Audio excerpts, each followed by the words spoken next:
Zpětná vazba pro obchodníka může být jeden z kritických nástrojů, protože buď to ji budu používat dobře a obchodník se opravdu bude rozvíjet, anebo ho dokonce můžu uvést do negativní emoce.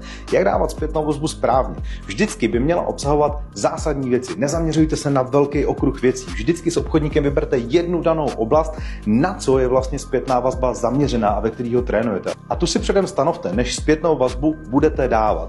Ve chvíli, kdy obchodník projde třeba telefonátem, schůzkou nebo otázkováním, dejte tomu obchodníkovi šanci na nějakou sebereflexi. Díky tomu si totiž uvědomí, co on sám dělal dobře a co si vlastně může uchovat jako takový ten dobrý princip a nechte ho označit ty věci, které by on sám zlepšil. Díky tomu koučovacímu přístupu bude mnohem víc zapojený do toho, co se mu vlastně chystáte říct.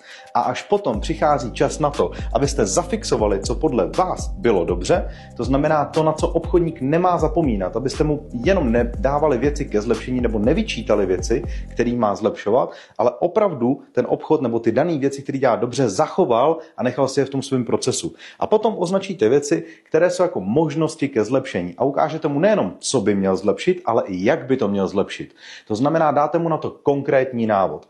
Ale proto, aby se posouval, vždycky vyberete jenom jednu společnou deltu, to znamená jednu jedinou věc, na které začne ten obchodník pracovat. A díky tomu bude kontinuálně pracovat na jedné věci za druhou a bude se postupně posouvat.